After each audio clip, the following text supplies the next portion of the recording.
आज का जो अपना क्वेश्चन है वो है leet code 826 most profit assigning work. तो क्वेश्चन क्या क्या रहा है वो एक बार अपन पढ़ लेते हैं क्वेश्चन को। वी हैव एन जॉब्स, अपने पास एन जॉब्स हैं, एम वर्कर्स हैं। ठीक है, उन जॉब्स को करने के लिए अपने पास एम वर्कर्स हैं। अपने को 3 एरे दिए हुए, difficulty, profit and worker. Difficulty I and profit I R the difficulty and the profit of the ith job. किसी ith जॉब को करने की डिफ़िकल्टी जो है, डिफ़िकल्टी आई है, और उस जॉब को करने से अपने को प्रॉफिट मिलेगा, वो है प्रॉफिट आई। ठीक है, इतनी बात क्लियर हुई। Worker I is the ability of the jth worker. Worker j is the ability of the jth worker. That is, jth worker can only complete a job with difficulty at most worker j. ये क्या कहना चाह रहा है कि कोई worker है, वो कितनी डिफिकल्टी का वर्क कर सकता है, वो उसने वर्कर जे में रिप्रेजेंट किया है। तो कोई वर्कर जे है तो मैक्सिमम इतनी डिफिकल्टी का वर्क वो कर सकता है। ठीक है, इतनी बात क्लियर हो गई। ठीक है, everyone can be assigned at most one job.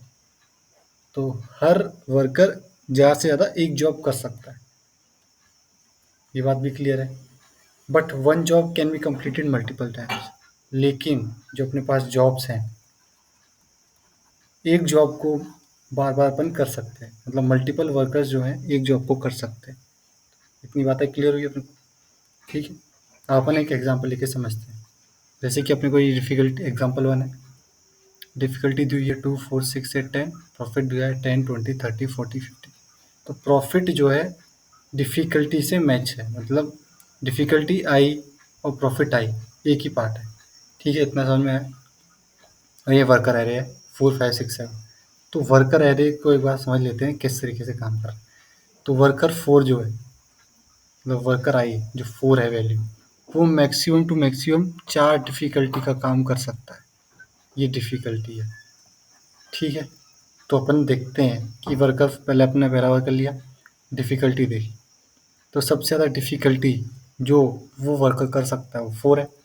ठीक है, तो 4 आ गया। तो 4 की करॉस्पोंडिंग अपने पास प्रॉफिट है 20, तो प्रॉफिट अपने पास 20 आ गया। ठीक है, दूसरा वर्कर आया 5। तो 5 एट मैक्स कितनी डिफ़िकल्टी का वर्क कर सकता है? यहाँ पे देखो 4 के बाद डायरेक्ट 6 है, 5 नहीं है। तो 5 वाला जो है मैक्सिमम टू मैक्सिमम 4 डिफ़िकल्टी का वर्क कर सकता है। और ये अपन ने देख ही लिया था कि एक जॉब को अपन मल्टीपल टाइम कर सकते हैं। तो 4 डिफ़िकल्टी वाला काम करेगा तो प्रॉफिट फिर से 20 मिल जाएगा उसको। ठीक है, अब अपन आ गए नेक्स्ट वर्कर पे, 6 वाले पे। तो 6 वाले पे जब अपन आए तो डिफ़िकल्टी देखिए 6 है अपने पास, तो मैक्सिमम टू मैक्सिमम 6 डिफ़िकल्टी काम कर सकता है। 6 डिफ़िकल्टी का काम किया तो 30 इसको वो मिलेगा प्रॉफिट, तो इसमें 30 ऐड हो जाए। फिर अपन 7 पे आए, तो 7 पे भी 6 ही रहेगा, तो ये 30 इसमें और ऐड हो जाएगा। तो टोटल प्रॉफिट अपने पास 100 आ गया। तो पहला एग्जाम्पल तो अपने को क्लियर हुआ। फिर अपन दूसरे एग्जाम्पल को देखते हैं। जब अपन दूसरा एग्जाम्पल देखें तो दिया हुआ है 40, 25 एंड 25। ठीक है, और प्रॉफिट दिया हुआ है ये, और डिफ़िकल्टी ये दी हुई है। एक चीज़ अगर आपने नोटिस की हो तो डिफ़िकल्टी और प्रॉफिट ये प्रोपोर्शनल नहीं है। मतलब डिफ़िकल्टी ज़्यादा है तो इसका मतलब ये नहीं है कि प्रॉफिट ज़्यादा होगा। डिफ़िकल्टी 47 पे 66 प्रॉफिट है और 57 पे 99 प्रॉफिट है। तो यहाँ से अपने को एक चीज़ दिखी कि अपने को पता है क्या करना है, मैक्सिमम प्रॉफिट करना है। तो मैक्सिमम प्रॉफिट करने के लिए डिफ़िकल्ट टास्क चूज़ करना is not important. We have to choose the task which gives maximum profit. तो ये चीज़ आपको समझ में आई।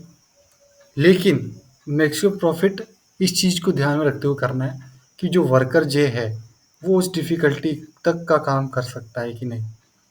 ठीक है, तो ये बात अपने को एक लाइन समझ में आई कि अपने को प्रॉफिट को मैक्सिमम करना है, प्रॉफिट को मैक्सिमम करना है, डिफ़िकल्टी को नहीं। ठीक है, प्रॉफिट को मैक्सिमम करने के लिए, लेकिन डिफ़िकल्टी क्यों इम्पोर्टेंट है? क्योंकि वर्कर जे उस काम को कर पाएगा, उस प्रॉफिट को पा पाएगा तभी जब डिफ़िकल्टी जे उससे कम होगी। समझ में आई? इतनी बात अपने को 2 पॉइंट्स क्लियर हो गए। तो अपने को इसमें क्या करना पड़ेगा, एक चीज़ आपको दिख रही होगी इसमें, यहाँ पे मैं क्लियर कर देता हूँ थोड़ा समझाने के हिसाब से। आपको एक चीज़ दिखी होगी कि अगर आपको कोई काम करना है, तो डिफ़िकल्टी और प्रॉफ़िट की मैचिंग होनी ज़रूरी है। और अपने पास अब क्या करना पड़ेगा कि एक ट्रैवर्सल करना पड़ेगा वर्कर में। वर्कर एरे ले लेंगे अपन 40, 25 और 25। अपन इसमें ट्रैवर्सल स्टार्ट करेंगे। लेकिन इसमें ब्रूट फोर्स अप्रोच क्या हो गया कि अपन सिंपली ट्रैवर्सल स्टार्ट करें, 40 पे जाए, 40 को कंपेयर करेंगे डिफ़िकल्टी के साथ में, हर डिफ़िकल्टी के साथ चेक करेंगे, उसके हिसाब से प्रॉफिट देखेंगे, कौन सा मैक्सिमम प्रॉफिट है उसको चूज़ करेंगे और ऐड करते जाएंगे। ठीक है? इसमें अपन एक बेटर अप्रोच क्या लगा सकते हैं, अगर मान लो कि इसको अपन अगर सॉर्ट कर दें 25, 25 और 40, ठीक है? और अपने डिफ़िकल्टी को भी अगर सॉर्ट कर दिया, मतलब जैसे कि इसमें क्या दिया 85, 47 और 57, 47, 57 और 85, ये दोनों चीज़ शॉर्ट हो गई। तो मान लो अगर अपने को 25 को अगर कंपेयर करना है, चलो इसमें तो सब चीज़ वही है, तो एक बार एग्जांपल के लिए अपन इसको 48 ले लेते हैं। ठीक है? तो 25 को कंपेयर किया तो पहली वैल्यू से कंपेयर करते अपन उसको हटा देंगे कि नहीं है, इससे छोटा है, मतलब इसके आगे अपने को चेक ही नहीं करना है। ठीक है? अब जब अपन ऐसे ही चेक करते हैं 48 पे है, 48 पे पहले इस वैल्यू को अपन ने चेक किया, सेटिस्फाई कर रहा है, ठीक है? फिर अपन आगे आके चेक करेंगे, इसको चेक करेंगे, सेटिस्फाई कर रहा है कि नहीं कर रहा है, नहीं कर रहा है। तो सॉर्ट करने का फ़ायदा क्या हुआ कि अपने को पूरा एरे को ट्रैवर्स करने की ज़रूरत नहीं पड़ेगा। पूरे एरे को ट्रैवर्स करने की ज़रूरत नहीं पड़ेगी। ठीक है? लेकिन एक चीज़ और भी है कि जब अगर अपन सॉर्ट कर देंगे, तो प्रॉफ़िट तो इसके साथ मैच कर रहा था ना, तो अगर इसको सॉर्ट कर देंगे तो प्रॉफ़िट की वैल्यू इनसे मैचिंग टूट जाएगी।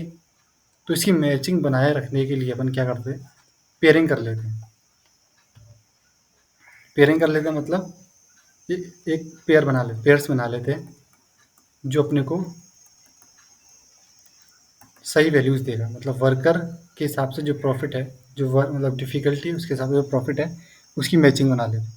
तो इसकी मैचिंग बनाने के लिए अपन क्या करते हैं, एक वेक्टर ऑफ पेयर इंट बना लेते हैं। ठीक है? तो यहाँ से मेरे पास सारे पेयरिंग्स आ जाएंगी, किसका किसके साथ पेयर बनेगा। ठीक है? बाकी मैं आपको एक बार कोड के थ्रू समझा देता हूँ कि क्या होगा इसमें पूरा। ठीक है? ये अपने पास कोड है। तो पहला काम अपने क्या किया, जॉब्स के पेयर बना लिए। ये अपने पास पेयर आ गए, जिसमें अपन ने पहला जो पेयर है, पहली वैल्यू जो है वो डिफ़िकल्टी है, दूसरी वैल्यू जो है उसमें अपने पास प्रॉफिट है। ठीक है? और अपन ने सॉर्ट कर लिया जॉब्स को सॉर्ट कर लिया on the basis of the first value. Sort मतलब हमेशा फर्स्ट वैल्यू के हिसाब से, मतलब डिफ़िकल्टी के बेसिस पे अपन ने उसको सॉर्ट कर लिया। एग्जाम्पल के लिए ऊपर वाला एग्जाम्पल देख के अपन यहाँ पे समझ लेते हैं पूरा। ठीक है? 2 4, दूसरा वाला ही लेते हैं, पहला वाला लेते हैं 2 4 6 8 10, 2 4 6 8 10, और इसकी प्रॉफिट है 10 20 30 40 50 मान लेते हैं यही। ठीक है? तो अपन ने ये तो ऑलरेडी सॉर्टेड है, तो मान लो ये सॉर्ट होने के बाद भी ऐसा ही दिखेगा। ठीक है? तो अपन ने जब इसको सॉर्ट कर दिया तो ये अपने पास ये आ गया। अब अपन क्या करेंगे, वर्कर्स को भी सॉर्ट कर दिया ताकि कंपैरिजन में आसानी रहे। मैक्स प्रॉफिट 0 कर दिया, आंसर 0 कर दिया। अब अपन एक लूप स्टार्ट करेंगे जो हर वर्कर के पास जाएगा। हर वर्कर के पास अपन गए। ठीक है? अब अपने को कंडीशन चेक करनी है जो उसने बोली है कि वर्कर किसी जॉब को तभी कर पाएगा जब उसकी जो है डिफ़िकल्टी कम रहेगी, जो वो डिफ़िकल्टी से कम रहेगा। ठीक है? तो मैक्सिमम डिफ़िकल्टी तक जा सकता है वो चीज़। ठीक है? तो अपन ने यहाँ पे गए, ये चीज़ देखी, कंडीशन देखी, जब तक आई जॉब साइज़ से छोटा है और डब्ल्यू की वैल्यू जो है maximum to maximum job size जो फर्स्ट है उस तक जाएगी, ये है। ठीक है? तो मैक्सिमम टू मैक्सिमम 4 तक जा सकता है। जब अपने पास वर्कर थे, जैसे 1 था, फिर 3 था, फिर 5 था, तो 3 जो है मैक्सिमम टू मैक्सिमम 4 तक की वैल्यू को ले सकता है।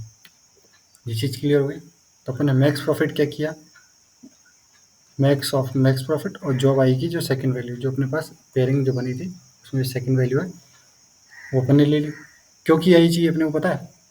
अभी अपने को पता है कि प्रॉफिट जो है वो डिफ़िकल्टी से प्रोपोर्शनल नहीं है ना?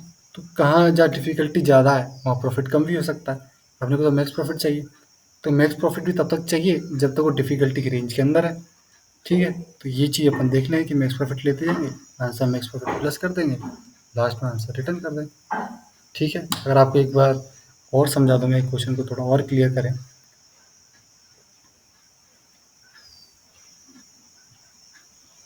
आई थिंक आप लोगों को ये सवाल क्लियर हो गया होगा।